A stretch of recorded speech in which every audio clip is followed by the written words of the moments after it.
വിശ്വാസത്തിന്റെ പ്രാധാന്യം എന്നുള്ളതാണ് നാം കഴിഞ്ഞ ആഴ്ചയിൽ കണ്ടത്. ബാക്കിയുള്ള എല്ലാ മതവും പ്രവൃത്തിയിൽ വിശ്വസിക്കുമ്പോൾ നമ്മൾ കർത്താവായ യേശുക്രിസ്തു ചെയ്ത പ്രവൃത്തി നമ്മുടേതായി ഏറ്റെടുത്ത് അതിൽ വിശ്വസിച്ച് രക്ഷ പ്രാപിക്കുന്ന രീതിയാണ് യഥാർത്ഥ ക്രിസ്ത്യാനിറ്റി എന്ന കഴിഞ്ഞ ആഴ്ചയിൽ നാം കണ്ടു. വിശ്വാസം കൂടാതെ ക്രിസ്ത്യ മാർഗത്തിൽ ഒന്നും നടക്കയില്ല എന്ന് നാം കണ്ടു. കർത്താവ് എപ്പോഴും എംഫസൈസ് ചെയ്ത വിഷയമാണ് വിശ്വാസം എന്ന് നാം കാണുകയുണ്ടായി. നമ്മെ വിശ്വാസികൾ എന്ന് വിളിക്കുന്നു. 21 പ്രാവശ്യം വേദപുസ്തകത്തിൽ പുതിയ നിയമത്തിൽ അത് പറഞ്ഞിട്ടുണ്ട്. വിശ്വാസത്തിൽ നിലനിൽക്കുന്നു, യഥാർത്ഥ വിശ്വാസമാണോ നിങ്ങളിൽ ഉള്ളത് എന്ന് അപ്പോസ്തലനായ പൗലോസ് കൊരിന്ത്യർക്ക് ലേഖനം എഴുതിയ സമയത്ത് താൻ ചോദിക്കും. അപ്പോൾ ഇന്ന് നാം ചിന്തിക്കുവാൻ പോകുന്നത് കർത്താവായ യേശുക്രിസ്തു അവരെ 5 പ്രാവശ്യം അല്പവിശ്വാസികളെ എന്ന് വിളിച്ചിട്ടുണ്ട്. ജീവിതത്തിന്റെ പ്രതിസന്ധിയിൽ അവർ മുന്നോട്ട് കടന്നുപോയപ്പോൾ, കാര്യങ്ങളെ ഗ്രഹിപ്പാൻ കഴിയാഞ്ഞപ്പോൾ കർത്താവ് അവരോട് പറയുന്നത് നിങ്ങളുടെ പ്രശ്നം വേറെ ഒന്നുമല്ല, പിന്നെന്താണ്, നിങ്ങൾക്ക് വേണ്ടതുപോലെയുള്ള വിശ്വാസമില്ല. അല്പവിശ്വാസികളെ എന്ന് പറഞ്ഞാൽ അതിന്റെ അർത്ഥം എന്താ? നിങ്ങൾക്ക് വിശ്വാസം വേണ്ടതിന്റെ അടിസ്ഥാനത്തിൽ ആ ജീവിതശൈലി ചെയ്യുവാൻ ഞാൻ നിങ്ങളെ കുറിച്ച് പ്രതീക്ഷിക്കുന്ന ആ വിശ്വാസം നിങ്ങളിൽ കുറവാണ്. അത് വളരെ ശക്തമായി കർത്താവ് അതെ പഠിപ്പിച്ചിട്ടുണ്ട്. അവിടെ മർക്കോസിന്റെ സുവിശേഷം 6-ാം അധ്യായത്തിൽ 30-ലും 8-ന്റെ 26-ലും 14-ന്റെ 31-ലും 16-ന്റെ 8-ലും ലൂക്കോസിന്റെ സുവിശേഷം 12-ന്റെ 28-ലും അതെ പറഞ്ഞിട്ടുണ്ട്. അപ്പോൾ അല്പവിശ്വാസം എന്നുള്ളത് നാം ആകേണ്ട വിധത്തിൽ കർത്താവിനെ കുറിച്ച് ഗ്രഹിക്കാതിരിക്കാനും നമ്മുടെ ജീവിതത്തിൽ വിജയം നേടാതിരിക്കാനും ഉള്ള തടസ്സം അതാണ്. എല്ലാം നമുക്ക് വേണ്ടി തന്നിരിക്കുന്ന കർത്താവ് സ്വർഗത്തിലെയും ഭൂമിയിലെയും ആവശ്യങ്ങൾക്ക് വേണ്ടി സകലതും സാധിച്ചെടുക്കേണ്ടത് വിശ്വാസത്തിലാണ്. അപ്പോൾ ആ അല്പവിശ്വാസം നമ്മുടെ ജീവിതത്തെ എന്തോ ചെയ്യും? കർത്താവ് ഉദ്ദേശിക്കുന്ന സ്റ്റാൻഡേർഡിലേക്ക് എത്താതെ ഭരം താഴ്ത്തുന്ന ജീവിതശൈലിയാകും. നമ്മുടെ ജീവിതത്തിൽ 3 വിധത്തിലേ ജീവിക്കാൻ പറ്റുകയുള്ളൂ. ഒന്നുകിൽ മുന്നോട്ട് പോവുക, അല്ലെങ്കിൽ പുറകോട്ട് പോവുക, അല്ലെങ്കിൽ നിൽക്കുന്നിടത്ത് നിൽക്കുക. ഇങ്ങനെ 3 കാര്യമേ ഒരു വ്യക്തിക്ക് ചെയ്യാൻ പറ്റുള്ളൂ. അവന്റെ ജീവിതത്തിൽ എപ്പോഴും മുന്നോട്ട് പോകണമെന്നാണ് എല്ലാവരുടെയും ആഗ്രഹം. അപ്പൊ മുന്നോട്ട് പോകണമെങ്കിൽ ഈ വിശ്വാസം ആവശ്യമാണ്. പുറമോട്ട് പോകുന്നത് എപ്പോഴാണ്? ഈ വിശ്വാസം കുറയുമ്പോൾ. ഈ വിശ്വാസം നമ്മുടെ ജീവിതത്തിൽ പ്രായോഗിക ജീവിതത്തിൽ കൊണ്ടുവരാതെ നട്ടം തിരിയുന്നതാണ് അതേ സ്ഥാനത്ത് നിൽക്കുക എന്നുള്ളത്. അപ്പോൾ ആയതിനാൽ പുരോഗതി പ്രാപിപ്പാൻ വിശ്വാസം അത്യാവശ്യമാണ്. യേശുക്രിസ്തു ഒരിക്കൽ അക്കരയ്ക്ക് പോകുവാൻ പറഞ്ഞു. ആ സമയത്ത് അവർക്ക് ഫേസ് ചെയ്യാൻ കഴിയാത്തതിനേക്കാൾ വലിയ കാറ്റടിച്ചു. കാറ്റടിച്ച ഉടനെ യേശു അവിടെ ക്ഷീണിച്ചതുകൊണ്ട് ഉറങ്ങിയായിരുന്നു. ഉണർത്തിയിട്ട് പറഞ്ഞു, ഞങ്ങൾ ഇപ്പോൾ നശിച്ചു പോകും. ഉടനെ യേശു ചോദിച്ച ചോദ്യം എന്താണെന്നറിയാമോ? നിങ്ങൾക്ക് ഇപ്പോഴും വിശ്വാസം ഇല്ലയോ? അപ്പോൾ വിശ്വാസം നമ്മൾക്ക് പെട്ടെന്ന് അങ്ങ് ഉണ്ടാകണമെന്ന് യേശു പ്രതീക്ഷിച്ചില്ല. യേശുവിന്റെ കൂടെ നടന്നിട്ട് യേശു ആരാണെന്ന് മനസ്സിലാക്കിയിട്ട് യേശു ക്രിസ്തുവിന്റെ പ്രവൃത്തി കണ്ടിട്ട് ആ വിശ്വാസം വർദ്ധിക്കുന്നില്ലെങ്കിൽ കർത്താവ് പറയുന്നത് അതാണ് നിങ്ങളുടെ പ്രശ്നം അല്ലേ? ചോദിക്കുന്നെന്താ? ഇപ്പോഴും നിങ്ങൾക്ക് വിശ്വാസമില്ലയോ? നോക്കിക്കോ, മർക്കോസിന്റെ സുവിശേഷം 4:40 അതൊന്ന് വായിച്ചേ. മർക്കോസിന്റെ സുവിശേഷം 4:40 യേശു ഉണർന്നിട്ട് കാറ്റിനെയും കടലിനെയും ശാസിച്ചു. എന്നിട്ട് അവരോട് പറയുന്ന കാര്യമാണ് നിങ്ങൾക്ക് ഇപ്പോഴും വായിച്ചേ. പിന്നെ അവൻ അവരോട്, നിങ്ങൾ ഇങ്ങനെ ഭയപ്പെടുന്നത് എന്തിനെ? നിങ്ങൾക്ക് ഇപ്പോഴും വിശ്വാസമില്ല എന്ന് പറഞ്ഞു. ഇപ്പോഴും എന്നുള്ളതിന്റെ അടിയിൽ ഒരു 3 വരയുണ്ട്. കാരണം കർത്താവ് നമ്മളെ കുറിച്ച് പ്രതീക്ഷിക്കുന്നത് അതാണ്. ഒരു 20 മാസമായ കുഞ്ഞ് നടന്നില്ലെങ്കിൽ നമുക്ക് ആകെ വിഷമം. അത് 30 മാസമായാൽ ആൾക്കാർ ചോദിക്കും, ആ കുഞ്ഞ് ഇപ്പോഴും നടക്കുന്നില്ലേ? അങ്ങനെ ചോദിക്കുന്നതാണോ കുഴപ്പം? അല്ല. സ്വാഭാവികമായി ആ പൈതൽ 8 or 9 മാസത്തിൽ നടക്കേണ്ടതാണ്. അത് 20 30 40 നടക്കുന്നില്ലെങ്കിൽ അതിന്റെ അർത്ഥം അതിന്റെ സിസ്റ്റത്തിൽ എന്തോ കുഴപ്പമുണ്ട്. അതാണ് കർത്താവ് ചോദിക്കുന്നത്. ഇത് വിശ്വാസത്തിൽ നിങ്ങൾ നേടിയെടുക്കേണ്ട കാര്യം. കർത്താവിനുള്ള വിശ്വാസത്താൽ കർത്താവിനോട് കൂടെ നടക്കുന്ന അപ്പോസ്തലന്മാരോട് യേശു ചോദിക്കുകയാണ്, നിങ്ങൾക്ക് ഇപ്പോഴും വിശ്വാസമില്ലേ? അപ്പോൾ കർത്താവ് ഈ വിശ്വാസത്തിന്റെ കാര്യത്തിലാണ് അത്ഭുതപ്പെട്ടതെന്ന് വേദപുസ്തകം പറയുന്നത്. ഒരിക്കൽ ഒരു സ്ത്രീ വന്ന യേശുവിനോട് പറഞ്ഞു, എൻ്റെ കുഞ്ഞെ ഭൂതബാധിത ആയി കഷ്ടപ്പെടുന്നു. ആ കാര്യങ്ങൾ, പല കാര്യങ്ങൾ പറഞ്ഞിട്ടും യേശു അവളുമായി ഒരു സംഭാഷണത്തിന് മുതിർന്നില്ല. കാരണം അവളൊരു ജാതിയായിരുന്നിട്ട് യഹൂദന്മാർ യേശുവിനെ വിളിക്കുന്ന രീതി വിളിച്ചുകൊണ്ടാണ് യേശുവിന്റെ അടുക്കലേക്ക് കടന്നു വരുന്നത്. ദാവീദ് പുത്ര, എന്നോട് കരുണ തോന്നുന്നത്. അപ്പോൾ ഒരു ജാതിയായ സ്ത്രീക്ക് ദാവീദിന്റെ പുത്രനുമായിട്ടുള്ളൊരു ബന്ധവുമില്ല. അവൾ വെറും വെളി ലോകത്തിലാണ്. അപ്പോൾ അവൾ ആ കാര്യമാണ് പറയുന്നത്, ദാവീദ് പുത്ര.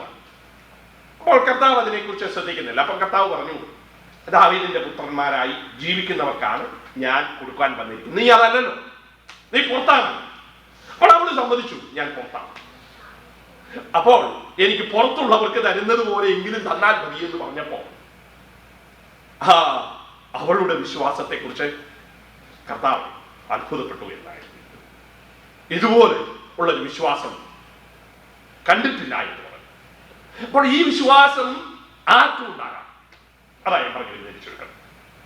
നമ്മളോർക്കും ദാവീദ് പുത്ര എന്ന് വിളിച്ച് രക്ഷിക്കപ്പെട്ട് മാനസാന്തരപ്പെട്ട് പരിശുദ്ധാത്മാഭിഷേകം പ്രാപിച്ച് കൂടെ നടക്കുന്ന ശിഷ്യന്മാരോട് യേശു ചോദിക്കുകയാണ്, എന്തേ നിങ്ങൾക്ക് ഇപ്പോഴും വിശ്വാസമില്ലയോ? എന്നാൽ അതേ സമയത്ത് കേട്ട് കഴിവി നമ്മളിപ്പോ അതിലൊക്കത്തുള്ള പ്രായമുള്ള അപ്പച്ചനെ അപ്പച്ചൻ വിളിക്കുന്നത് പോലെ അല്ലേ? അപ്പോ അവര് ചോദിക്കുക, ഞാൻ നിന്റെ അപ്പച്ചനല്ലല്ലോ എന്ന് ചോദിക്കുന്നത് വല്ല തെറ്റുണ്ടോ? അപ്പച്ചൻ അല്ലെങ്കിൽ ഞാൻ ഒരു അയൽവക്കക്കാരനാണല്ലോ എന്നോർത്ത് എന്നോടത് പറഞ്ഞാൽ മതി എന്ന് പറയുന്ന രീതിയിലാണ് യേശു അവിടെ ഇടപെടുന്നത്. അപ്പോൾ അവിടെ ഈ സ്ത്രീയുടെ വിശ്വാസം അവിടെയുള്ള എല്ലാവരെയും അതിശയിക്കുമാറെയുള്ള വിശ്വാസമായിരുന്നു. അതുകൊണ്ട് വിശ്വാസം വരാൻ എന്തു വേണ്ട? നീ എന്നും കർത്താവിനോടുകൂടെ നടന്നാലും കർത്താവ് ചെയ്യുന്ന അത്ഭുതങ്ങൾ കണ്ടാലും വിശ്വാസം വരണമെന്നില്ല. നിന്റെ ആവശ്യം വലുതും യേശു ആരാണെന്ന് മനസ്സിലാക്കിയാൽ ആർക്കും എവിടെയും വിശ്വാസം ഉണ്ടാകാമെന്നാണ് യേശു പറഞ്ഞതിന്റെ അർത്ഥം. ഈ സ്ത്രീ അമിതമായി കർത്താവിനെ വിശ്വസിച്ചിട്ട് പറഞ്ഞു, ഒരു നായ്ക്കുട്ടിക്ക് അപ്പം വെച്ചിരിക്കുന്ന എല്ലാം എടുത്ത് മക്കൾക്ക് കൊടുക്കുന്നു, ഒരു കൊടുക്കാറില്ല. പക്ഷെ നായ്ക്കുട്ടികളും ആ വീട്ടിലെ അപ്പത്തിന്റെ കഷണം തിന്നാണ് ജീവിക്കുന്നത്, അതെങ്കിലും എനിക്ക് തരൂ എന്ന് പറഞ്ഞപ്പോൾ ആ വിശ്വാസത്തിൽ കർത്താവ് സന്തോഷിച്ചു. അതുകൂടാതെ വേറൊരു സഹാധിപൻ, ജാതിയായ റോമാക്കാരൻ വന്നിട്ട് യേശുവിനോട് പറഞ്ഞു, നീ എൻ്റെ വീട്ടിൽ വരുവാൻ ഞാൻ യോഗ്യനല്ല, ഞാനും അധികാരമുള്ള വ്യക്തിയാണ്, എന്റെ കീഴിലുള്ളവരോട് പോകാൻ എന്ന് പറഞ്ഞാൽ പോകും, വരാൻ പറഞ്ഞാൽ വരും, ആയതുകൊണ്ട് നിനക്കും അങ്ങനെ അധികാരമുള്ളത് കൊണ്ട് നീ കൽപ്പിച്ചാൽ അത് സംഭവിക്കും, നീ എന്റെ വീട്ടിൽ വരെ വരേണ്ട ആവശ്യമില്ല.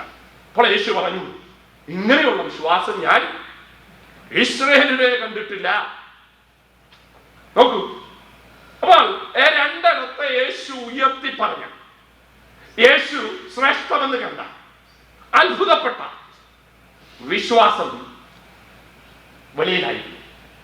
അപ്പോൾ നമ്മളോർക്കും, ഈ ക്രിസ്ത്യാനികളുടെ ഇടയിൽ സുവിശേഷം പറയുമ്പോൾ അല്ലെങ്കിൽ രോഗശാന്തിക്ക് വേണ്ടി പ്രാർത്ഥിക്കുന്ന ഉടനെ വലിയ കാര്യമൊന്നും നടക്കുന്നില്ല.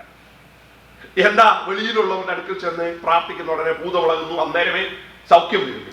ഇതാണ് അതിന്റെ തത്വം. യേശു അവരിലേക്ക് കണ്ട വിശ്വാസം നമ്മുടെ ഇടയിൽ കൂടെ നടന്നിട്ടും പിന്നെയും വിശ്വാസമില്ല. അതിന് തന്നെ തെളിവ് പറയുന്നുണ്ട്. ഒരിക്കൽ യേശു ജനിച്ച നാടുകൾ, അവൻ വളർന്ന സ്ഥലങ്ങളിൽ ചെന്നപ്പോൾ അവരുടെ അവിശ്വാസ നിമിത്തം യേശു ചില കാര്യങ്ങൾ ഒഴിച്ചു വേറൊന്നും ചെയ്തില്ലെന്ന് അവർ എഴുതി വെച്ചിട്ടുണ്ട്. അവരുടെ ആ അവിശ്വാസം കണ്ട് അവർ അത്ഭുതപ്പെട്ടു എന്ന് പറഞ്ഞിട്ടുണ്ട്. അപ്പോൾ വിശ്വാസത്തിന്റെ ശ്രേഷ്ഠത കണ്ട് യേശു അതിശയിക്കുകയും സന്തോഷിക്കുകയും ചെയ്തപ്പോൾ വിശ്വാസത്തിന്റെ കുറവ് കണ്ടിട്ട് അവൻ ഇത്രയുമൊക്കെ ഇവർ അറിഞ്ഞിട്ടും കണ്ടിട്ടും കേട്ടിട്ടും വിശ്വസിക്കാൻ കഴിയുന്നില്ലല്ലോ എന്നോർത്തും അവൻ ആ അത്ഭുതം കൂറുന്നു. അപ്പോൾ വിശ്വാസത്തിന്റെ അടിസ്ഥാനത്തിൽ കർത്താവ് നമുക്ക് വേണ്ടി എന്തും ചെയ്യുവാൻ സന്നദ്ധരാണെന്ന് യേശു പറഞ്ഞിട്ടുണ്ട്. അപ്പോൾ ഒരു ദിവസം ആ കർത്താവ് തന്നെ അവരോട് പറയുന്ന വേറൊരു ഭാഗം നാം മത്തായിയുടെ സുവിശേഷം 17-ാം അധ്യായത്തിൽ കാണുന്നുണ്ട്. മത്തായിയുടെ സുവിശേഷം 17-ാം അധ്യായത്തിൽ എന്താണ്? അതാണ് നമ്മുടെ പ്രശ്നം. 17-ാം വാക്യം, അതിന്റെ 20-ഉം 17-ഉം 20-ഉം 21-ഉം വാക്യം വായിച്ചേ. അതിന് യേശു, അവിശ്വാസവും കോട്ടവുമുള്ള തലമുറയിൽ എത്രത്തോളം ഞാൻ നിങ്ങളോട് കൂടി ഇരിക്കും. അപ്പോൾ യേശു ചോദിക്കുകയാണ്, അവിശ്വാസവും കോട്ടവുമുള്ള തലമുറയിൽ ഞാൻ നിങ്ങളോട് കൂടെ എത്രത്തോളം ഇരിക്കും. ഇനി 20-ാം വാക്യം. അവൻ അവരോട്, നിങ്ങളുടെ അല്പവിശ്വാസം നിമിത്തമത്രേ. നിങ്ങളുടെ പ്രശ്നം എന്താണ്? നിങ്ങളുടെ വിശ്വാസത്തിന്റെ കുറവാണ്. ഇനി അതിന് 21. നിങ്ങൾക്ക് കടുകുമണിയോളം വിശ്വാസം ഉണ്ടെങ്കിൽ ഈ മലയോട് ഇവിടെ നിന്ന് അങ്ങോട്ട് നീങ്ങുക എന്ന് പറഞ്ഞാൽ അത് നീങ്ങും. അപ്പോൾ കടുകുമണിയോളം വിശ്വാസം ഉണ്ടെങ്കിൽ കാര്യം നടക്കും. അപ്പോൾ യേശു കാണുന്ന നമ്മുടെ പ്രശ്നം, ഈ കോട്ടമുള്ള തലമുറയിൽ താമസിക്കുന്നുടനെ നമുക്ക് എന്തില്ല? നാം കൂടിപ്പോവുകയാണ്. കർത്താവിലുള്ള ആത്മാർത്ഥമായ, സിൻസിയറായ, ജെന്യൂനായ വിശ്വാസം നമുക്കില്ല. എത്ര നാൾ നടന്നോ, എന്തെല്ലാം കണ്ടു എന്നുള്ളതിനോ യാതൊരു അർത്ഥവുമില്ല. അപ്പോസ്തലന്മാരോടാണ് ഇത് യേശു പറയുന്നത്. നിങ്ങൾക്ക് ഉള്ള പ്രശ്നം വിശ്വാസക്കുറവാണ്. നിങ്ങൾക്ക് ഇച്ചിരെയും വിശ്വാസം അഥവാ കടുമണിയോളം വിശ്വാസം ഉണ്ടെങ്കിൽ നിങ്ങൾക്ക് കാര്യം സാധിക്കും. അപ്പോൾ അവർ പറഞ്ഞു, ഞങ്ങൾക്കൊന്ന് വിശ്വാസം വർദ്ധിപ്പിക്കണമേ. അപ്പോൾ യേശു പറയുക വേറൊരു സന്ദർഭത്തിൽ, നിങ്ങളിൽ ഉള്ളത് മതി. കടുമണിയോളം ഉണ്ടെങ്കിൽ നിങ്ങൾ പറയുന്നത് എന്തോ സാധിക്കും, വലിയ കാര്യങ്ങൾ സാധിക്കും. അപ്പോൾ ഇത് സത്യത്തിൽ നാം ദൈവത്തിലുള്ള ആശ്രയത്തിലാണ് നമ്മുടെ വിശ്വാസം തെളിയിക്കണം, അല്ലേ? എല്ലാവർക്കും വിശ്വാസം ഇല്ലെന്ന് വേറെ പുസ്തകം പറഞ്ഞിട്ടുണ്ട്. എല്ലാവർക്കും എന്തില്ല? വിശ്വാസം ഇല്ല. നോക്കിക്കേ, 2 തെസ്സലോനിക്കർ എഴുതിയ, അല്ലെങ്കിൽ തെസ്സലോനിക്കർക്ക് എഴുതിയ 2-ാം ലേഖനം 3-ാം അധ്യായത്തിന്റെ 2-ാം വാക്യം.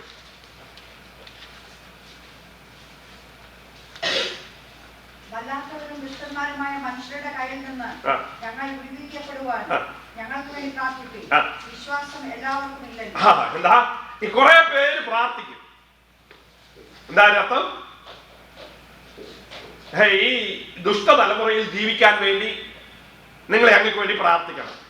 നിങ്ങളോട് പറയുന്നതിന് ഒരു കാരണമുണ്ട്. എന്താ കാരണം? എല്ലാവർക്കും വിശ്വാസമില്ല. എന്നെ ദുഷ്ടന്മാരുടെയും ചതിയന്മാരുടെയും വഞ്ചകന്മാരുടെയും നടുവിൽ നിന്ന് വിടുവിക്കും എന്ന് പലർക്കും വിശ്വാസമില്ല. ഇത് നിങ്ങൾ നോക്കിക്കേ, ഞാൻ പലപ്പോഴും മറ്റുള്ളവരെ, പ്രത്യേകിച്ച് നമ്മുടെ മലയാളി കമ്മ്യൂണിറ്റി പ്രസംഗിക്കുമ്പോൾ ശ്രദ്ധിക്കാറുണ്ട്. അവർക്ക് ഏറ്റവും ഭയമുള്ളത് ആരെയാ? പിശാചിനെ. ആർക്കാണ്? ദൈവമക്കൾക്ക്. ആർക്കാണ്? പരിശുദ്ധാത്മാവ് നമ്മളിൽ വസിക്കുന്നു എന്ന് പറയുന്നവർക്ക്, പരിശുദ്ധാത്മാവിൽ നിറഞ്ഞു എന്ന് പറയുന്നവർക്ക്, ആത്മാവിന്റെ വരങ്ങളിൽ നടക്കുന്നവർക്ക്, അവർക്കാണ് ഏറ്റവും അധികം ഭയം പിശാചിനെ. ഞാൻ പലപ്പോഴും പല സ്ഥലങ്ങളിലും ചെല്ലുന്ന ഉടനെ ഹിന്ദുക്കൾക്ക് അവരുടെ അമ്പലം മാറ്റിവെക്കുന്നതിന് ഒരു പ്രശ്നവുമില്ല.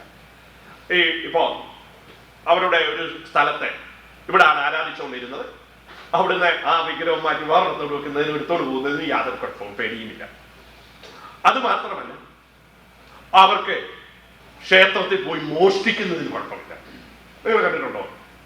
എത്രയോ പേര് ആ ക്ഷേത്രത്തിൽ പോയി മോഷ്ടിക്കുന്നവരെ, വിഗ്രഹങ്ങൾ മോഷ്ടിക്കുന്നവരെ, പണസഞ്ചി മോഷ്ടിക്കുന്നവരെ ദിവസം തോറും പിടിക്കുന്നത്. ദേവസ്വം ബോർഡിൽ ഇരിക്കുന്നവര് ഇഷ്ടം പോലും മോഷ്ടിക്കുന്നു എന്നാ പറയുന്നത്.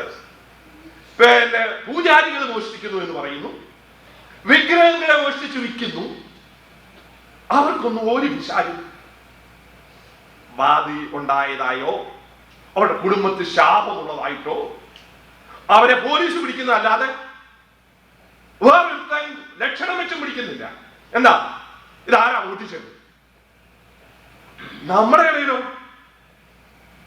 അതിലെ ഒന്ന് പോയാൽ പേടി, ഇതിലെ ഒന്ന് പോയാൽ പേടി, കാരണം അവരുടെ വിശ്വാസം എന്താ? ഇതെല്ലാം എന്റെ തലയിൽ വരും. അത് അവരുടെ തലയിൽ വരുന്നു. എല്ലാ വിശ്വാസത്തിന്റെ ആധാരത്തിലാണെങ്കിൽ നമ്മുടെ ജീവിതം അനുഗ്രഹവും ശാപവും കടന്നു വരുന്നത് വിശ്വാസത്തിന്റെ പേരിലാണെങ്കിൽ നമ്മൾക്ക് എന്തുകൊണ്ടാ ഈ ബന്ധനം? നമ്മൾക്ക് എന്തുകൊണ്ടാ ഭയം?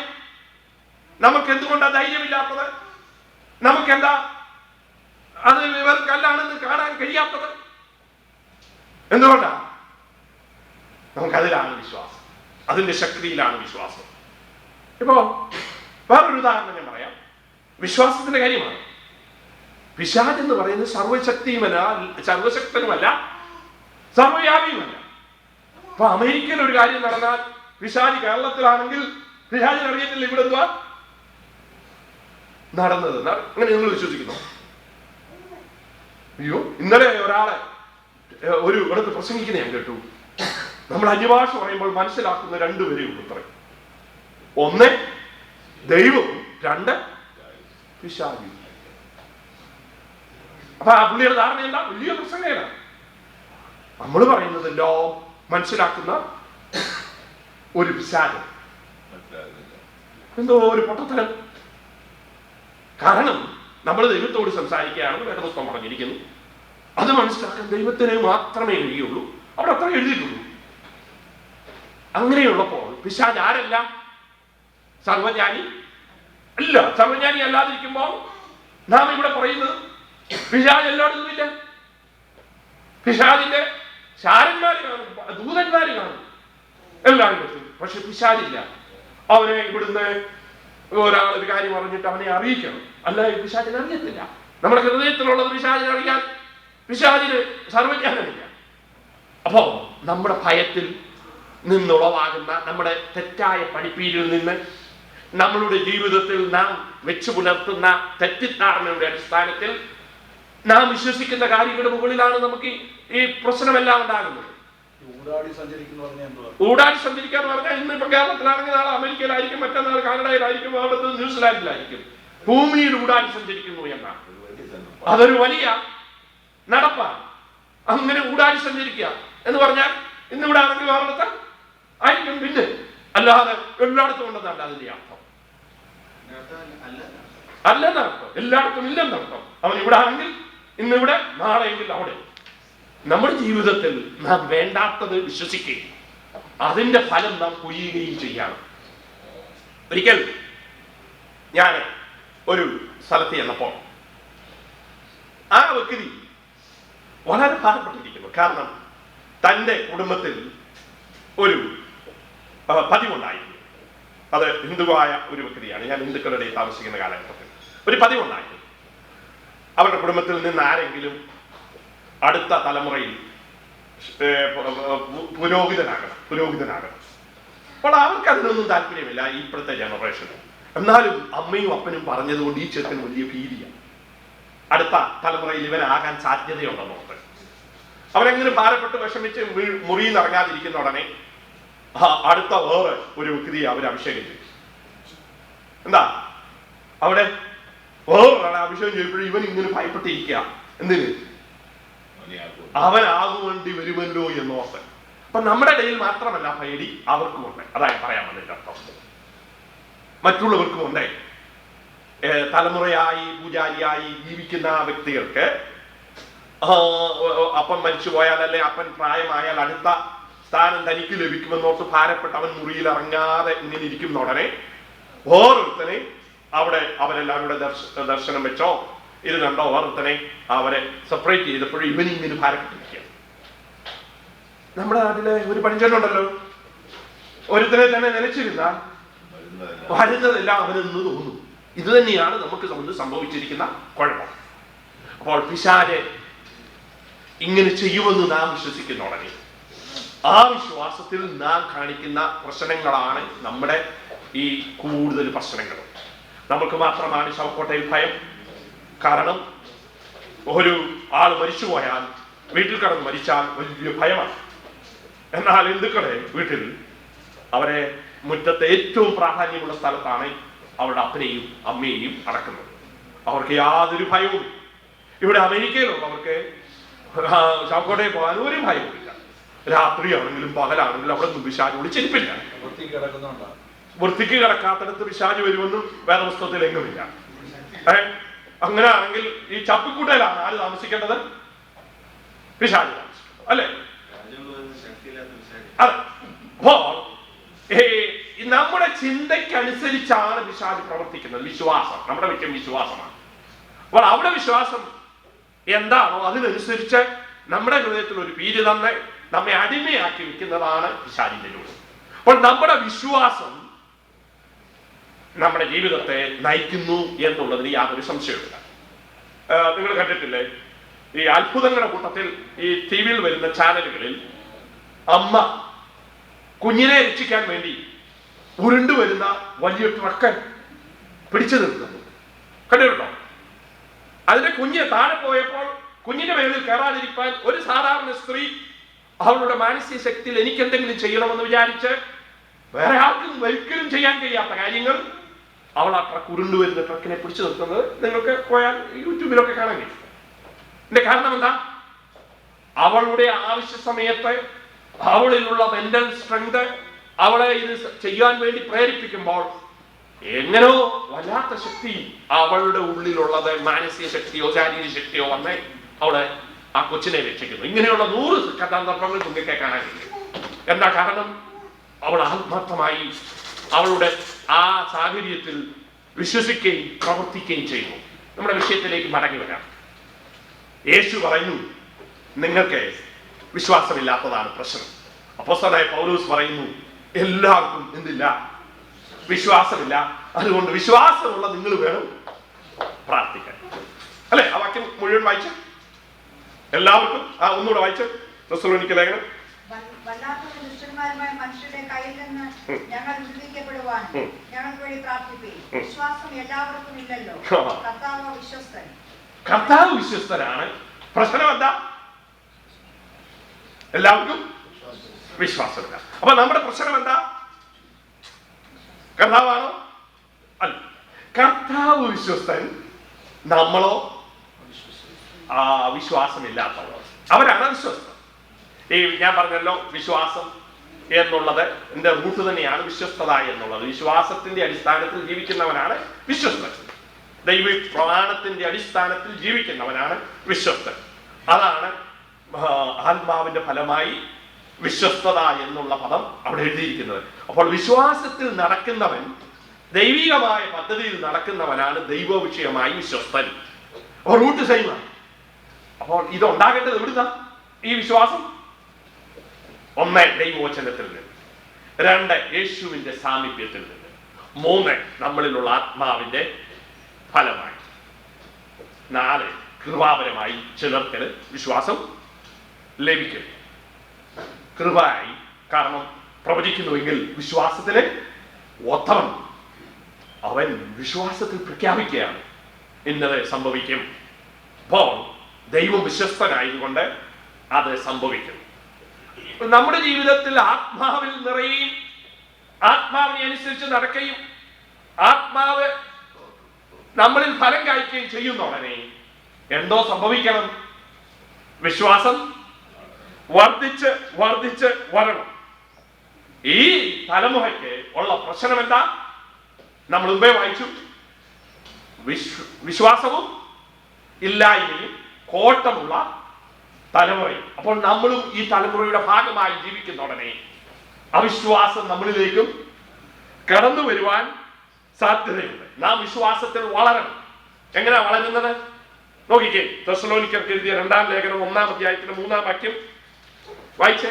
സഹോദരന്മാരെ, വിശ്വാസം ഏറ്റവും വർദ്ധിച്ചു, നിങ്ങൾക്ക് എല്ലാവർക്കും അന്യോന്യ സ്നേഹം പെരുകയും. നമുക്ക് വിശ്വാസമായതുകൊണ്ട് അതിപ്പോൾ ചിന്തിച്ചാൽ മതിയല്ലോ. എന്തോ ചെയ്യണം? നമ്മുടെ വിശ്വാസം വർദ്ധിക്കണം. യേശു വിശ്വാസം കുറഞ്ഞപ്പോഴാണ് അവരെ ശാസിച്ചത്. എനിക്ക് നിങ്ങളോടുകൂടി എത്ര നാൾ ഇരിക്കാൻ കഴിയും? നിങ്ങൾ ചെയ്യേണ്ടുന്ന കാര്യം നിങ്ങൾക്ക് ചെയ്യാതിരിക്കാൻ തടസ്സമായിരിക്കുന്നത് വിശ്വാസത്തിന്റെ കുറവാണെന്ന് യേശു പറഞ്ഞു. ഞാൻ നിങ്ങളോടുകൂടെ എല്ലായ്പ്പോഴും കാണുകയില്ല. അപ്പൊ ഞാൻ ഉണ്ടെങ്കിൽ ഞാൻ ചെയ്യും. എന്നാൽ ഇന്ന് കർത്താവ് ആത്മീയമായി, അന്ന് ശാരീരികമായി ഒരു സ്ഥലത്ത് മാത്രമായിരുന്നു. ഇന്ന് നമ്മുടെ കൂടെയുണ്ട്. നമ്മളോട് പറഞ്ഞിരിക്കുന്നു, കടുമണിയോളം വിശ്വാസമുണ്ടെങ്കിൽ നമ്മുടെ ജീവിതത്തിൽ എന്തും സാധിക്കണം. അങ്ങനെ പറ്റാത്തതിന്റെ കാരണം വിശ്വാസത്തിലുള്ള കുറവാണ്. ഈ വിശ്വാസം നോക്കിക്കേ, കൊരിന്ത്യ ലേഖനത്തിൽ ലോകത്തിലെ പ്രാധാന്യമുള്ള 3 കാര്യങ്ങളുടെ കൂട്ടത്തിൽ വിശ്വാസത്തെയാണ് ഒന്നാമത് പറഞ്ഞിരിക്കുന്നത്. വായിച്ചേ, 13-ാം അധ്യായം കൊരിന്ത്യർക്ക് എഴുതിയ 1-ാം ലേഖനം, അതിന്റെ 13-ാമത്തെ വാക്യത്തിൽ പറയുന്നത് എന്താണ്? വിശ്വാസം, പ്രത്യാശ, സ്നേഹം, ഇവ 3 നിലനിൽക്കുന്നു. നിങ്ങൾ ലേഖനങ്ങളെല്ലാം നോക്കിക്കേ, ഈ 3ന്റെ കാര്യങ്ങൾ എപ്പോഴും അവിടെ ഇവിടെയും സൂചിപ്പിച്ചിട്ടുണ്ട്. വിശ്വാസം, പ്രത്യാശ, സ്നേഹം. എന്തുകൊണ്ടാണ് നമ്മൾക്ക് വിശ്വാസം ഉണ്ടാകുന്നത്? നമ്മെ സ്നേഹിച്ച സ്നേഹവാനായ ദൈവം വിശ്വസ്തനാകൊണ്ട് അവരിൽ വിശ്വസിക്കുവാൻ, ആശ്രയിക്കുവാൻ നമ്മൾക്ക് കൃപ ലഭിക്കുന്നു. ആ വിശ്വാസത്താൽ നാം പ്രതീക്ഷിക്കുന്നു. അപ്പോൾ സ്നേഹമാണ് അടിസ്ഥാന തത്വം. അതിന്റെ ഫലമായി ഞാൻ ഒരാളെ വിശ്വസിക്കുന്നു, ഞാൻ പ്രതീക്ഷിക്കുന്നു. ഇതാണ് ജീവിതത്തിന്റെ ആകത്തുക. നോക്കിക്കേ, ഇതെവിടെയെങ്കിലും 3 ഏതെങ്കിലും വ്യക്തി ജീവിതങ്ങളിൽ നിങ്ങൾ കണ്ടാൽ ആ വ്യക്തിയാണ് നമ്മുടെ ഏറ്റവും അടുത്ത കൂട്ടുകാരൻ, നമ്മുടെ ആത്മാർത്ഥ സുഹൃത്ത്, ഹൃദയം തുറന്ന് പറവാൻ പറ്റുന്ന വ്യക്തി, നമ്മളുടെ ഭാരം ഷെയർ ചെയ്യുവാൻ നാം പോകുന്ന വ്യക്തി, നമ്മെ സ്നേഹിക്കുന്ന വ്യക്തി എന്ന് അടിസ്ഥാനപരമായി നമുക്ക് വിശ്വാസമുണ്ടെങ്കിൽ അതാണ് അവനിൽ പ്രതീക്ഷ നമ്മൾ വെക്കുന്നത്. ഇവിടെ ആരാണത്? മനുഷ്യരിൽ നമുക്ക് വിശ്വസിക്കുവാൻ പറ്റുകയില്ല, കാരണം നാം പാപികളാണ്. എന്നാൽ കുറെയൊക്കെ നമുക്ക് വിശ്വസിക്കാം. നമുക്ക് അതുകൊണ്ടാണ് കൂട്ടുകെട്ടും കാര്യങ്ങളും ഒക്കെ ഉള്ളത്. കാര്യത്തോട് അടുക്കുന്ന ഉടനെ എല്ലാവരും എന്ത് ചെയ്യും? കുറെയൊക്കെ വാക്കുമാറും. വേദപുസ്തകത്തിന്റെ അടിസ്ഥാനത്തിൽ പറഞ്ഞിട്ടുണ്ട്, ആയതിനാൽ നമ്മൾക്ക് വിശ്വസിക്കാൻ കൊള്ളാവുന്ന ഒറ്റ വ്യക്തിയേ ഉള്ളൂ, അത് ദൈവം തമ്പുരാൻ. ബാക്കിയുള്ളവരൊക്കെ മാറും. വേദപുസ്തകം പറഞ്ഞിരിക്കുന്നു, നിന്റെ കൂടെ കിടക്കുന്ന ഭാര്യയോട് പോലും നീ എല്ലാം തുറന്നു പറഞ്ഞാൽ കുഴപ്പമാകുന്നു. പറഞ്ഞിട്ടുണ്ടോ? ഉണ്ട്. പക്ഷേ വിശ്വാസത്തെ കുറിച്ച് ഇങ്ങനെ ഒരു വാക്യമുണ്ട്, വിശ്വാസം കേൾവിയാലും കേൾവി ദൈവത്തിന്റെ വചനത്താലും വരും. അപ്പൊ ഈ വിശ്വാസം ഇന്ന് നമ്മിൽ കുറയുന്നത് വിശ്വാസത്തെ കുറിച്ചുള്ള പ്രസംഗം കൂടെ ഇല്ലാത്തതുകൊണ്ടല്ലേ? അവിടെ പറഞ്ഞിരിക്കുന്ന വിശ്വാസം, നാം കർത്താവായ യേശു ക്രിസ്തുവാണ് രക്ഷിതാവെന്ന്, രക്ഷകനെന്ന് നമുക്കറിയണമെങ്കിൽ നാം ദൈവവചനം കേൾക്കണം. റോമാലേഖനം 10-ാം അധ്യായത്തിൽ നിന്നാണ് കോട്ട് ചെയ്തിരിക്കുന്നത്. അവിടുത്തെ അർത്ഥം, ഒരു വ്യക്തി എങ്ങനെയാണ് രക്ഷിക്കപ്പെടുന്നത്? എങ്ങനെയാണ് രക്ഷിക്കപ്പെടുന്നത്? ഹൃദയം കൊണ്ട് കർത്താവ് യേശു കർത്താവാണെന്ന് വിശ്വസിക്കുകയും വായ് കൊണ്ട് അത് ഏറ്റുപറയുകയും ചെയ്യണമെങ്കിൽ ആ വിഷയം യേശുവാണ് രക്ഷിതാവെന്ന് വെളിപ്പെടുത്തിയിരിക്കുന്ന ദൈവത്തിന്റെ വെളിപ്പാടായി ദൈവവചനം കേട്ടാൽ മാത്രമേ കഴിയുകയുള്ളൂ. ബാക്കി ഞാൻ യേശുവുമായിട്ടുള്ള ബന്ധത്തിലും അവനുമായിട്ടുള്ള അറിവിലും അവൻ എന്നോട് ചെയ്തിട്ടുള്ളതും ഞാൻ അവന് വേണ്ടി പ്രതീക്ഷിക്കുന്നതും യേശു അറിയുന്നതിനാൽ മഹാദൈവമാകയാൽ അവനിലുള്ള ആശ്രയത്തിലാണ് വിശ്വാസം വർദ്ധിച്ചത്. മറ്റേത് ഇപ്പൊ നമുക്ക് എന്തിനാ നമ്മൾ ഹിന്ദുക്കളുടെ ഇടയിൽ ചെന്ന് സുവിശേഷം പറയുന്നത്? അവർക്ക് യേശുവാണ് രക്ഷിതാവെന്ന് അവർക്ക് അറിഞ്ഞുകൂടാ. അവർക്ക് ദൈവത്തെ കുറിച്ചുള്ള വെളിപ്പാടുണ്ട്. ഏത്? ആകാശം ദൈവത്തിന്റെ മഹത്വത്തെ വർദ്ധിക്കുന്നു. അപ്പൊ ഒരു ദൈവം ഇതിന് പിന്നിലുണ്ടെന്നുള്ള ചിന്തയുണ്ടായി. അതുകൂടാതെ അവർക്ക് അവരുടെ ഹൃദയത്തിൽ ദൈവത്തെ കുറിച്ച് അറിയേണ്ട രീതിയിൽ ലോകത്തിന്റെ ക്രമീകരണങ്ങൾ ദൈവം ചെയ്തിരിക്കുമ്പോൾ ഒരു ദൈവമുണ്ടെന്ന് മാത്രമേ അറിയത്തുള്ളൂ. ആ ദൈവം തമ്പുരാൻ യേശുക്രിസ്തുവാണെന്നും യേശുക്രിസ്തുവിൽ കൂടെയാണ് രക്ഷയെന്നും അത് വ്യക്തമായി പറഞ്ഞിരിക്കുന്നത് ഈ ലോകത്തിലുള്ള കാഴ്ചപ്പാടിലല്ല, പിന്നെയോ ദൈവവചനമായ ദൈവത്തിന്റെ വെളിപ്പാടിൽ നിന്നാണ്. മറ്റൊരു നാച്ചുറൽ വെളിപ്പാടാണെങ്കിൽ ഇത് സ്പെഷ്യൽ വെളിപ്പാടായി യേശുക്രിസ്തുവിൽ കൂടെയുള്ള വെളിപ്പാടാണ് നാം മറ്റുള്ളവരോട് പറയേണ്ടത്. ഞാൻ തന്നെ വഴിയും സത്യവും ജീവനുമാകുന്നു, എന്നിൽ കൂടാതെ ആർക്കും പിതാവിന്റെ അടുക്കൽ കഴിയുവാൻ കഴിയുകയില്ല. എന്റെ ആടുകൾ എന്നെ അനുഗമിക്കുന്നു. ഞാൻ പോയി സ്ഥലമൊരുക്കിയ ശേഷം ഞാൻ മടങ്ങി വരും, നിങ്ങളെ എന്റെ അടുക്കൽ ചേർക്കുമെന്ന് പറഞ്ഞിരിക്കുന്ന കാര്യം, നാം വേദപുസ്തകത്തിൽ എഴുതപ്പെട്ടിരിക്കുന്ന കാര്യം മറ്റുള്ളവരോട് പറയുമ്പോഴാണ് ഈ ദൈവം യേശുവാണ് നമുക്ക് മനസ്സിലാകുന്നത്. അങ്ങനെയാണ് ആ ദൈവമായ യേശുവിനെ ഹൃദയത്തിൽ സ്വീകരിക്കുകയും വായ് കൊണ്ട് ഏറ്റുപറയുകയും ചെയ്യുമ്പോൾ അവർ രക്ഷിക്കപ്പെടുന്നത്. അല്ലാതെ ദൈവവചനം നമ്മൾക്ക് ധാരാളമായി പറഞ്ഞു തന്നിട്ടുണ്ട്. യേശുവിന്റെ സാന്നിധ്യം നമ്മൾക്ക് അനുഭവമായിട്ടുണ്ട്. യേശു ആരാണെന്ന് മനസ്സിലാക്കി കഴിഞ്ഞാൽ നാം അവനിൽ വിശ്വസിക്കുക എന്നുള്ളത് അവനോടുള്ള ബന്ധവും അവൻ നമ്മളോട് ചെയ്തിട്ടുള്ള ഇതിന്റെ അടിസ്ഥാനത്തിലും അവൻ ആരാണെന്നുള്ളതിന്റെ കെയറോഫിലുമാണ്. പക്ഷെ അങ്ങനെയാണെങ്കിൽ പിന്നെ സഭയ്ക്ക് എന്തിനായി അപ്പോസ്തലന്മാരും പ്രവാചകന്മാരും ഇടയന്മാരും ആയിട്ടൊക്കെയുള്ള ആൾക്കാരെ നിയമിച്ചിരിക്കുന്നത്? നമ്മെ ശുശ്രൂഷയ്ക്ക് വേണ്ടി ശക്തരാക്കുവാൻ, എക്വിപ്പ് ചെയ്യുവാനായിട്ടാണ് ശുശ്രൂഷകന്മാരെ ഈ ലോകത്തിലാക്കി വെച്ചിരിക്കുന്നത്. അല്ലാതെ ഈ ലോകത്തിൽ നമ്മെ വിളിച്ചിരിക്കുന്ന വിളിക്ക് എല്ലാവരെയും പ്രാപ്തരാക്കുവാൻ, ഉയർത്തുവാൻ, ആ സ്ഥാനം എത്തിക്കുവാൻ വേണ്ടിയാണ് അപ്പോസ്തലന്മാരെയും പ്രവാചകന്മാരെയും സുവിശേഷകന്മാരെയും പാസ്റ്റർമാരെയും ഇടയന്മാരെ അധ്യാപകരെയും ആക്കി വെച്ചിരിക്കുന്നത്. അതാണ് അതിന്റെ കാരണം. നാം ഒരു ദൈവവചനവും ഇല്ലാത്ത ജനങ്ങൾ, ഒരു വേദപുസ്തകത്തിന്റെ ഒരു പേജ് മാത്രം ലഭിച്ചിട്ടുള്ള കമ്മ്യൂണിസ്റ്റ് രാജ്യങ്ങളിലെ ജനങ്ങൾ നമ്മളെക്കാൾ വിശ്വാസമുള്ളവരായി ആയിരങ്ങളെ കർത്താവിലേക്ക് കൊണ്ടുവരുന്നു.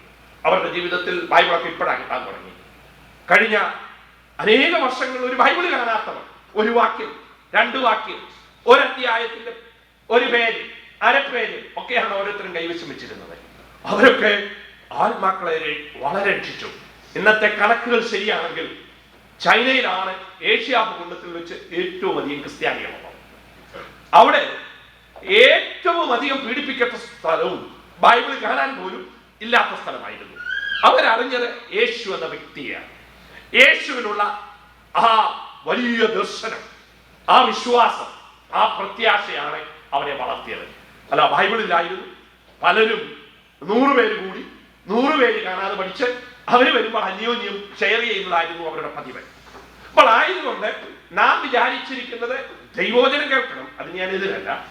അത് നമ്മളെ എന്തിനെ എക്വിപ്പ് ചെയ്യുവാൻ, ശക്തരാക്കുവാൻ, വിളിക്കനുസരിച്ച് നാം ജീവിതത്തിൽ കർത്താവിന് വേണ്ടി ജീവിപ്പാൻ, ജനങ്ങളുടെ മുൻപിൽ സാക്ഷ്യമുള്ളവരായിരിക്കാൻ, നാം ദൈവം ഉദ്ദേശിക്കുന്ന ദൈവജനമായി, വിശുദ്ധന്മാരായി, നീതിമാന്മാരായി, സത്യവാന്മാരായി, നിഷ്കളങ്ക മണവാട്ടിയായി, കറയും ചുളുക്കവും ഇല്ലാതെ വളരുവാൻ എന്താണ് കറ, എന്താണ് ചുളുക്കം, എന്താണ് മാലിന്യം, എന്താണ് നാം അവോയ്ഡ് ചെയ്യേണ്ടതെന്ന് നമ്മെ പഠിപ്പിക്കുന്നതും നമുക്ക് ആത്മീയ നിലവാരത്തിന് എന്താണ് നമ്മുടെ ശരിയായ ആഹാരം എന്നും ഉള്ളതാണ് വേദപുസ്തകം നമുക്ക് നൽകുന്നത്. അതുകൊണ്ട് വേദപുസ്തകം വേണം.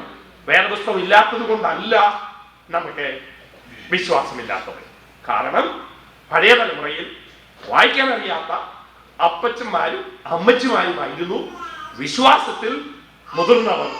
നാം 12 വർഷം സെമിനാരിയിൽ പഠിക്കുന്നവരെക്കാൾ, അല്ലെങ്കിൽ ബൈബിള് 5 പ്രാവശ്യം വായിച്ചിട്ടുള്ളവരെക്കാൾ വിശ്വാസത്തിന്റെ ആഴത്തിലേക്ക് പോയത് ബൈബിൾ വായിക്കാനും പഠിക്കാനും അറിയാത്ത വ്യക്തികളായിരുന്നു. കാരണം അവരുടെ ജീവിതത്തിൽ അവർ വ്യക്തിയെ രുചിച്ചറിഞ്ഞു, വ്യക്തിത്വത്തെ മനസ്സിലാക്കി, ആ വ്യക്തി എങ്ങനെയാണെന്നുള്ളത് കൊണ്ട് അവരെ ആത്മാർത്ഥമായി വിശ്വസിച്ചു. നമ്മുടെ ജീവിതത്തിൽ അങ്ങനെയാണ്. നാം ആത്മാർത്ഥമായി വിശ്വസിക്കുന്ന വ്യക്തിയെ കുറിച്ച് കേട്ട് കഴിയോ വായിച്ചിട്ടോ അല്ല, ബന്ധത്തിന്റെ അടിസ്ഥാനത്തിൽ, ഇടപാടിന്റെ അടിസ്ഥാനത്തിൽ നാം വിശ്വസിക്കുകയാണ്, നമ്മുടെ അനുഭവത്തിന്റെ അടിസ്ഥാനത്തിൽ. അതുകൊണ്ട് വേദപുസ്തകത്തിന്റെ ഓരോ വാക്യങ്ങളും പ്രാധാന്യമുള്ളതാണെങ്കിലും അത് കേട്ടിട്ടാണ് നമുക്ക് വിശ്വാസം വർദ്ധിക്കേണ്ടത് എന്ന് ആ പശ്ചാത്തലത്തിൽ പറഞ്ഞിരിക്കുന്നത്. യേശു ആണ് ദൈവം തമ്പുരാൻ അയച്ച രക്ഷകൻ, വിടുതലിന്റെ മാർഗം, രക്ഷ എന്നുള്ളത് ഗ്രഹിക്കുന്ന കാര്യമാണ് അവിടെ പറഞ്ഞിരിക്കുന്നത്. അതുകൊണ്ട് നാം അത് തമ്മിൽ എന്തോ ചെയ്യരുത്, മിസ്അണ്ടർസ്റ്റാൻഡ് ചെയ്ത് തെറ്റിദ്ധരിക്കരുത്. അതിന്റെ അർത്ഥം വേദപുസ്തകം വേണ്ടാന്നല്ല. വേദപുസ്തകം നമുക്ക് ആവശ്യമാണ്, അത് നമ്മുടെ ജീവിതത്തിൽ പുരോഗതിക്കാണ്. അപ്പോൾ ഇവിടെ എന്താ പറഞ്ഞിരിക്കുന്നത്? വിശ്വാസത്തെ നാം എന്തോ ചെയ്യണം? ആയതിനാൽ പിന്തുടരണം, വിശ്വാസത്തിൽ വളരണം എന്ന് നമ്മളിപ്പം കണ്ടു തെസ്സലോനിക്ക ലേഖനത്തിൽ.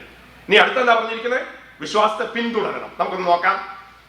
തിമോത്തിയോസിന്റെ 1-ാം ലേഖനം 6-ാം അധ്യായത്തിൽ 11-ാം വാക്യവും 2-ാം ലേഖനത്തിൽ തിമോത്തിയോസിന്റെ തന്നെ 2-ാം അധ്യായത്തിന്റെ 22-ാം വാക്യവും വായിച്ചേ. 6-ന്റെ 11.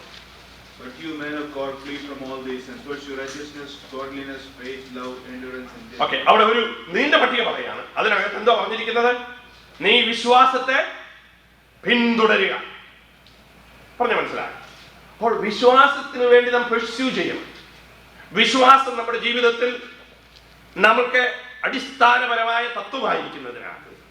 അത് നമുക്ക് ജീവിതത്തിൽ കിട്ടിയേ മതിയാകൂ എന്ന് വിചാരിച്ച് എന്തോ ചെയ്യണം? പിന്തുടരണം. നമുക്കറിയാം, നിങ്ങളൊക്കെ കണ്ടിട്ടുണ്ട്, ഈ മൃഗങ്ങൾ വേട്ടയാടാൻ അന്യോന്യം ഒന്നിനെ പിടിക്കാൻ പോകുമ്പോൾ അതിനെ പിന്തുടരുന്നത് നിങ്ങൾ കണ്ടിട്ടുണ്ട്. പെർസ്യൂ ആഫ്റ്റർ ദാറ്റ് അനിമൽ, ഇല്ലേ? കണ്ടിട്ടുണ്ടോ? എങ്ങനെയാ പോകുന്നത്? ചത്തയെന്ന് പറഞ്ഞാൽ അതിനെ കിട്ടണമെങ്കിൽ എന്താ ചെയ്യണം? സകല ബലവും ഉപയോഗിച്ച് സകലവിധമായ പ്രയത്നവും ചെയ്യും. എന്തിനെ? പിന്തുടരുമ്പോൾ അതിനെ പിടിക്കണം. അല്ലാതെ അങ്ങോട്ടും ഇങ്ങോട്ടും നോക്കി പോയാൽ അത് നിലപാടിൽ പോകും, അതിനെ പിടിക്കാൻ പറ്റുകയില്ല. അപ്പൊ ഇതാണ് ആ പദം പെർസ്യൂ. ഓക്കെ, അടുത്തത്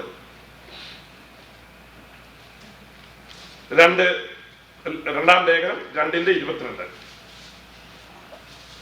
യൗവനമോഹങ്ങളെ വിട്ടോടി നീതിയും വിശ്വാസവും സ്നേഹവും ശുദ്ധ ഹൃദയത്തോടെ കർത്താവിനെ വിളിച്ചപേക്ഷിക്കുന്ന എല്ലാവരോടും സമാധാനമായിരിക്കുക. അപ്പോൾ ഇവിടെ എന്താ പറഞ്ഞിരിക്കുന്നത്? അതിന്റെ ഇംഗ്ലീഷ് ഒന്ന് വായിച്ചേ. flee the evil desires of youth and pursue pursue righteousness, faith. അപ്പോൾ അവിടെ എന്താ മലയാളത്തിൽ അതിന്റെ ട്രാൻസ്ലേഷൻ അത് വ്യക്തമാക്കിയിട്ടുള്ളതേ ഉള്ളൂ. നീ വിടേണ്ടവയെ വിട്ടിട്ട് എന്തോ ചെയ്യണം? വിശ്വാസത്തെ പിന്തുടരണം. എന്ത് വ്യക്തമായി തിമോത്തിയോസിനോട് അപ്പോസ്തലൻ പറയാം. ആരോടാണ് ഇത് പറയുന്നത് എന്നറിയാമോ? നിന്നിൽ ആത്മാർത്ഥമായ വിശ്വാസം ഞാൻ കണ്ടു. ആരുടെ വിശ്വാസം? നിന്റെ അമ്മയുടെയും നിന്റെ വലിയമ്മയുടെയും ആ സിൻസിയർ വിശ്വാസം ഞാൻ കണ്ടു. അപ്പോൾ നീ വിശ്വാസിയാണ്. നിന്നിൽ എടുത്തു പറയാനുള്ളത് ആ വിശ്വാസം. ആ വിശ്വാസമുള്ള നീയെ, നമ്മൾ ആദ്യം പറഞ്ഞ പദം മറക്കരുത്, ഒന്നുകിൽ മുന്നോട്ട് പോകാം, അല്ലെങ്കിൽ അതേ സ്ഥാനത്ത് നിൽക്കാം, അല്ലെങ്കിൽ പുറമോട്ട് പോകാം. അപ്പോൾ പറയാണ്, നിന്നിൽ വിശ്വാസമുണ്ട്, നീ പുറമോട്ടും പോകരുത്, അവിടെ നിൽക്കരുത്. പിന്നെന്തോ ചെയ്യണം? മുൻപോട്ട് വളരെ പരമവിളിയുടെ വിരുദിനു വേണ്ടി ലാക്കിലേക്ക്, ലക്ഷ്യത്തിലേക്ക് ഓടണം. അതിനെ അനുഗമിക്കണം. അത് നിന്റെ ജീവിതത്തിൽ എന്നും ഉണ്ടായിരിക്കണം. അതാണ് അതിന്റെ അർത്ഥം. അപ്പോൾ വേറൊരു ചോദ്യം വരുന്നു, എന്താ ഈ വിശ്വാസം? നമുക്ക് എന്താ വേണ്ടതെന്ന് വെച്ചാൽ അതാണ് വിശ്വാസം, അല്ലേ? ആശിക്കുന്നതിന്റെ ഉറപ്പും കാണാത്ത കാര്യങ്ങളും നിശ്ചയം. ഇപ്പോൾ എന്താ വിശ്വസിക്കാം? എന്താ നമുക്ക് വിശ്വസിക്കാവുന്നത്? എനിക്ക് വേണ്ടുന്നത് എന്തും ചെയ്യുവാൻ കഴിവുള്ള ദൈവത്തിനുള്ള വിശ്വാസമായതുകൊണ്ട് അത് നമുക്ക് പ്രാപിക്കാം. അതിനെ കാണുകയാണ്, അതിനെ ലഭിച്ചതായി കാണുകയാണ്. അപ്പോൾ ഒരു ചോദ്യം, അങ്ങനെ വിശ്വസിക്കാൻ പറ്റൂ? വേദപുസ്തകം പറയുന്നത് ആ കർത്താവിൽ വിശ്വസിച്ചു കൊള്ളുക, എന്നാൽ നിന്റെ ഹൃദയത്തിലെ ആഗ്രഹങ്ങളെ അവൻ നൽകും. അതാണ്. അപ്പോൾ ഒരു പ്രശ്നം, എന്താ ഈ ഹൃദയത്തിലെ ആഗ്രഹങ്ങൾ? എന്റെ ക്രിസ്തു എന്റെ ഹൃദയത്തിൽ വസിക്കുന്ന ഉടനെ ക്രിസ്തുവിന് യോജിച്ച, അവന് മഹത്വം വരുത്തുന്ന ആഗ്രഹങ്ങളെ എന്നിൽ വരികയുള്ളൂ. അല്ലെങ്കിൽ നിങ്ങളൊക്കെ ഞാനിപ്പം ഒരു കാര്യം തെളിയിക്കാം. ഞാനും പാസ്റ്റർ ഷിബുവും കൂടെ ഒരു സ്ഥലത്ത് പോകാമെന്ന് വിചാരിച്ചത്. പോകുന്ന ഉടനെ എനിക്ക് എന്തെല്ലാം ആഗ്രഹം ഉണ്ടെങ്കിലും പുള്ളിയുടെ കൂടെ ഞാൻ പോയാൽ പുള്ളിയുമായിട്ട് ഒത്തുപോകുന്ന കാര്യങ്ങളിലെ ഞാൻ എന്ത് ചെയ്യുള്ളൂ? ലക്ഷ്യമെത്തുകയുള്ളൂ, അല്ലേ? കാരണം ഞാൻ വിചാരിക്കുന്നു അദ്ദേഹം ഒരു കർക്കശമുള്ള ഒരു മനുഷ്യനാണ്, അല്ലേ? വേറെ എന്തെങ്കിലും കണ്ടാൽ അന്നേരം വിളിച്ചു പറയും. അപ്പോൾ എന്റെ വിശ്വാസം അതാണ്, അല്ലേ? എന്റെ അറിവതാണ്. പുള്ളിക്ക് ഇഷ്ടമില്ലാത്ത കാര്യം കണ്ടാൽ പുള്ളി വിളിച്ചു പറയും. അപ്പോൾ ഞാൻ ചെയ്യുന്നത് പുള്ളിയുടെ ആ രീതിയിൽ അല്ലെങ്കിൽ ആരുടെ മുമ്പിൽ എനിക്കൊരു അപമാനം വരും. പുള്ളി വിളിച്ചു പറയും. എന്നാണ് എന്റെ വിശ്വാസം എന്ന് എനിക്കറിയാം. ഞാൻ ഉദാഹരണമാണ് കേട്ടോ. അപ്പോ പറഞ്ഞാൽ എന്തോ സംഭവിക്കും? ഞാൻ അതിനനുസരിച്ച് എന്റെ ജീവിതം ക്രമീകരിക്കും. അങ്ങനെ ഒരു മനുഷ്യന്റെ മുൻപിൽ നാം നമ്മളെ ക്രമീകരിക്കുന്നുവെങ്കിൽ, നമ്മുടെ ഉള്ളു തൊട്ട്, ചിന്ത തൊട്ട്, മോട്ടീവ് തൊട്ട് സകലതും ദൂരത്ത് നിന്നറിയുന്ന കർത്താവിന്റെ മുൻപിൽ നാം ജീവിക്കുന്ന ഉടനെ അവൻ നമ്മുടെ മുമ്പിലുള്ളപ്പോ, അവനുമായി യാത്ര ചെയ്യുമ്പോൾ എന്തായിരിക്കും നമ്മുടെ ഹൃദയത്തിലെ ചിന്ത? അവന്റെ ഇഷ്ടം. മനസ്സിലായി? അവന്റെ ഇഷ്ടം പാസ്റ്റർ ഷിബുവിന്റെ ഇഷ്ടമല്ല. നമുക്ക് മനുഷ്യരായിരിക്കുന്നതുകൊണ്ട് എല്ലാവർക്കും നമ്മുടേതായ പരാജയമുണ്ട്. അവന്റെ ഇഷ്ടം, അവന് പ്രസാദമുള്ളത്, അവന് മഹത്വം വരുത്തുന്നത്, അത് ലഭിക്കണമെങ്കിൽ നമ്മുടെ മനസ്സ് അവന്റെ മനസ്സ് പോലെ ആകണം. അത് ഈ കൊലാസിലേഖനത്തിൽ പൗലോസ് പറയുന്നുണ്ട്, അവന്റെ ഇഷ്ടത്തെ കുറിച്ചുള്ള പരിജ്ഞാനം കൊണ്ട് അതെ നിറഞ്ഞു വരാൻ പ്രാർത്ഥിക്കും. അവിടേക്ക് ഞാൻ വരുന്നുണ്ട്. അപ്പോൾ എന്താണ് എന്റെ വിഷയം? അപ്പോൾ നമ്മുടെ മനസ്സ് മാറിയാല് അപ്പോസ്തലൻ അതുകൊണ്ടാണ് റോമാലേഖനത്തിൽ പറയുന്നത്, നിങ്ങൾ എന്തോ ചെയ്യണം? മനസ്സ് പുതുക്കി എന്ന് വെച്ചാൽ കർത്താവിന്റെ മനസ്സെടുത്ത് വെക്കാൻ. എന്നാൽ അതാ പുതുക്കുക എന്ന് പറഞ്ഞാൽ അർത്ഥം ട്രാൻസ്ഫോം. നമ്മുടെ മനസ്സ് എന്തോ ചെയ്യണം? നമ്മളിപ്പോ എന്തോ ചെയ്യും? ആ ഹൃദയം മാറ്റുന്നവന് വേറൊരാളെ ഹൃദയം എടുത്ത് വെച്ചിട്ട് അത് നമ്മുടെ ശരീരത്തിൽ ഒക്കുത്തു പോകേണ്ടതിന് മരുന്നെടുക്കുക. കിഡ്നി മാറ്റുമ്പോൾ എന്റെ കിഡ്നി അല്ലാത്തതിനാൽ അത് ഒത്തുപോയി പ്രവർത്തിക്കേണ്ടതിന് ഇഷ്ടം പോലെ മരുന്നെടുക്കുന്നത്. അപ്പൊ നമ്മുടെ ഹൃദയം, നമ്മുടെ തലച്ചോറ്, നമ്മുടെ ചിന്താരീ, നമ്മുടെ ആറ്റിറ്റ്യൂഡ് നമ്മളിലുണ്ട്. അത് മാറി കർത്താവിന്റെ കാഴ്ചപ്പാട് ഉണ്ടാകുവാൻ, കർത്താവിന്റെ ചിന്ത ഉണ്ടാകുവാൻ നാം ഒരു വലിയ ഓപ്പറേഷനിൽ കൂടെ കടന്നു പോയാലേ നടക്കത്തുള്ളൂ. എന്നിട്ട് അതിന്റെ പ്രവൃത്തി നടക്കണമെങ്കിൽ നാം പ്രാർത്ഥിക്കണം. എന്തേ? എപ്പോഴും പ്രാർത്ഥിക്കണം. ദൈവഹിത പ്രകാരം നടക്കേണ്ടത്, ദൈവത്തിന്റെ ഹിതം എന്നിൽ നടക്കുവാൻ ഞാൻ ഏൽപ്പിച്ചു കൊടുക്കണം. അപ്പൊ എന്താ കാരണം? എന്റേത് വേറെയാണ്. കർത്താവിന്റെ ഇഷ്ടം, അവന് പ്രസാദമുള്ളത് എന്നിൽ കടന്നു വരുമ്പോൾ അതിനെ റിജക്ട് ചെയ്യുവാൻ ഇടയുണ്ട്. ആ റിജക്ഷൻ മാറുവാൻ ഉള്ള മരുന്നാണ് എന്ത്? നാം സബ്മിറ്റ് ചെയ്ത് ദൈവമേ എന്റെ ഹിതമല്ല നിന്റെ ഹിതം നടക്കണമെന്ന് യേശു കാണിച്ച അതേ പ്രാർത്ഥന. അതാണ് കൊലോസ്യ ലേഖനത്തിൽ പറഞ്ഞിരിക്കുന്നത്. പ്രാർത്ഥിക്കണം. യേശു എന്താ ചെയ്തത്? ഈ വലിയ കുരിശ് കണ്ടപ്പോൾ തനിക്ക് പിതാവിനോടാണ് പ്രാർത്ഥിക്കുന്നത്. ഇതൊരു വലിയ ബുദ്ധിമുട്ടാണല്ലോ, അപമാനമാണല്ലോ. അപ്പോൾ പിതാവ് പറയുന്നു, അതിന്റെ മുൻപിലുള്ള സന്തോഷം നോക്ക്. ഓ, എന്നാൽ പിന്നെ എന്റെ ഹിതമല്ല നിന്റെ ഹിതം. ആ മുൻപിലുള്ള സന്തോഷം കണ്ട് ക്രൂശിലെ മരണം അപമാനമെന്ന് കണക്കാക്കാതെ താൻ എന്തോ ചെയ്തെന്നാ പറഞ്ഞിരിക്കുന്നത്? അതിനെ ഏറ്റെടുത്തു. അപ്പോൾ സബ്മിഷനും പ്രാർത്ഥനയുമാണ് കർത്താവിന്റെ ഹിതപ്രകാരം നാം വളരുവാൻ ഉള്ള മാർഗം. അപ്പോൾ നോക്കിയേ, നമ്മുടെ വിഷയത്തിലേക്ക് മടങ്ങി വരാം. നാം കാണുന്നതാണ്. അപ്പോൾ എന്താ കാണുന്നത്? വിശ്വാസത്തിൽ, എന്റെ ദൈവത്തിൽ, ഞാൻ മുമ്പേ നമ്മൾ റെഫർ ചെയ്ത കർത്താവിന്റെ വിളിക്കനുസരിച്ച് പക്വതയുള്ള ശുശ്രൂഷയ്ക്ക് അവന് മഹത്വം കൊടുക്കുന്ന, അവന് നിലയോളമാകുന്ന, അത് ദൈവം സന്തോഷിക്കുകയുള്ളൂ. അതെങ്ങനെയാ? ഞാൻ ഒരു ഉദാഹരണം പറയാം. ഉദാഹരണം വളരെ ലളിതമാണ്.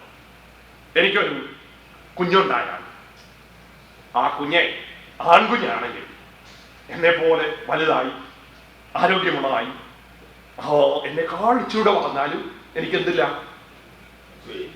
ഒരു സങ്കടവുമില്ല, സന്തോഷമേ ഉള്ളൂ.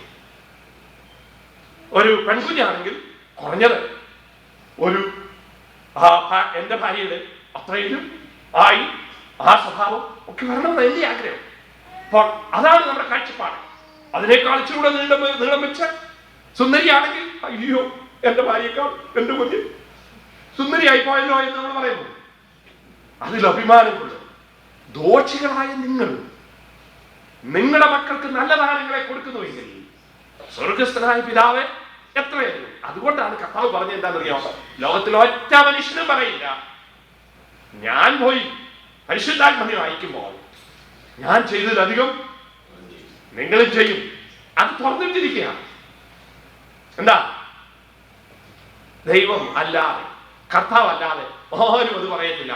നമ്മളെല്ലാവരും മനുഷ്യര് സാധാരണഗതിയിൽ മക്കൾക്കല്ലാതെ വേറെ ആർക്കും നമ്മളെക്കാൾ ഉയർച്ച വരുന്നത് കണ്ട് 100% സന്തോഷിക്കുന്നത് വളരെ കുറവേയാണ്. യേശു പറയാ, എന്തേ? നിങ്ങൾക്ക് ഞാൻ ചെയ്തതിലധികം ചെയ്യുവാൻ സാധിക്കും. അപ്പോൾ ഇതാണ് യേശു നമുക്ക് തുറന്നിട്ടിരിക്കുന്നത്. അതെങ്ങനെയാ നേടിയെടുക്കുന്നത്? വിശ്വാസത്താൽ. അതിന് കർത്താവ് പറഞ്ഞു, എന്തും സാധിക്കും. കാണുന്നത് കർത്താവിന് നാം കാണുന്നത് സകലതും സാധിക്കും. ആ പ്രവർത്തനം നമ്മുടെ ജീവിതത്തിൽ ഉണ്ടെങ്കിൽ നാം കർത്താവ് ഉദ്ദേശിക്കുന്ന മക്കളായിട്ട്. നമ്മുടെ സമയം കഴിഞ്ഞതുകൊണ്ട് ഇവിടെ നിർത്തണം. ബാക്കി നമുക്ക് അടുത്ത ആഴ്ചയിൽ തുടരാം. വിശ്വാസത്തിന്റെ കാര്യങ്ങൾ. അപ്പോൾ നമുക്ക് ചിന്തിക്കാം, ഞാൻ വിശ്വാസത്തിൽ കാര്യങ്ങൾ കാണുന്നുണ്ട്, വിശ്വാസത്തിൽ അത് പ്രാപിക്കുവാൻ വിശ്വാസം എന്നിൽ വളരുന്നുണ്ട്, വിശ്വാസത്തെ ഞാൻ പിന്തുടരുന്നു.